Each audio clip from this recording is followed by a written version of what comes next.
Hello everyone, নতুন ব্লগে সবাইকে ওয়েলকাম। তো দেখতেই পাচ্ছ এখানে রেডি হয়ে সবাই বেরিয়ে পড়েছি। আর এই ব্লগটা অনেকটাই পুরনো। গত বছর কালী পুজোর পরের দিন আমরা সবাই মিলে হঠাৎ ঠিক করেছিলাম বারাসাতের কালী পুজো দেখতে যাব। তো এখানে রাস্তায় রেস্ট নিতে দাঁড়িয়েছিলাম। তো একটা ধাবাতে এখানে চা, কোল্ড ড্রিঙ্কস, পকোড়া এসব খেয়েছি। আমি কোল্ড ড্রিঙ্কস খেয়েছি, বাবা মা ওরা চা খেয়েছিল। আর তারপর আমরা বারাসাত পৌঁছে গেছি। এখানে মারাত্মক লাইন ছিল। তো আমরা তো ভাবছিলাম কি করে দেখব।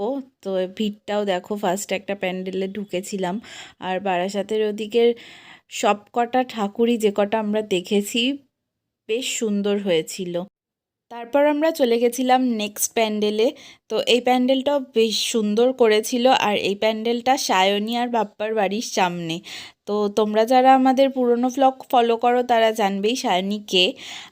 তো প্রত্যেকটা ঠাকুরই বেশ সুন্দর লাগছিল। এখানে আমি আর অনির্বাণ দুজনে দুজনের ভিডিও করছিলাম। আর বাপ্পাও চলে এসেছিলো, বাপ্পা এসেছিলো বলে আমরা এত ভিড়ের ঠাকুরগুলো ইজিলি দেখতে পাচ্ছিলাম, যেহেতু ওখানকার রেসিডেন্ট আর মেম্বারশিপও ছিল। আর তার জন্য বাপ্পাকে অনেক অনেক থ্যাঙ্কস। আর তারপর আমরা চলে গেছিলাম নেক্সট আর একটা প্যান্ডেলে। তো এই প্যান্ডেলটাও ভীষণ সুন্দর হয়েছিল। বারাসাতের কালী পুজোয় তো আমরা সবাই ফার্স্ট টাইম গেছি, আর ফার্স্ট টাইম গিয়ে বেশ ভালো এক্সপিরিয়েন্স হয়েছে। নেক্সট বছর থেকে হয়তো আবার যাব। আর সেদিন সায়নী উপস্থিত ছিল না, মামাবাড়ি গেছিলো, কারণ ও জানতো না আমরা যাব। জানলে থেকে যেত হয়তো বারাসাতে।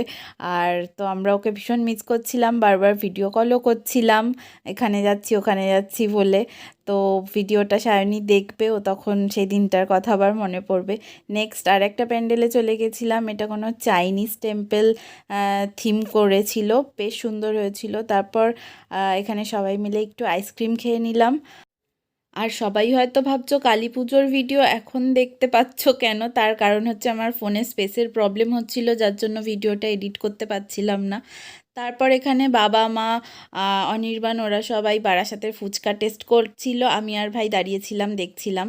বাট অনেস্টলি ফুচকাটা অতটাও ভালো লাগেনি। তারপর এখানে ফেরার পথে একটা বড় কালী ঠাকুর দেখে অনির্বাণ ক্যাপচার করছিল।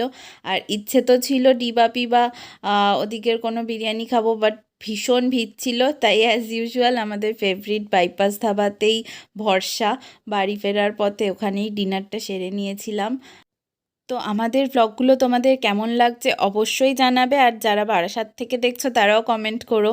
তো নেক্সট ব্লগের জন্য আবার ওয়েট করো। যারা এখনও সাবস্ক্রাইব করোনি চ্যানেলটা তাড়াতাড়ি সাবস্ক্রাইব করে দাও। টাটা।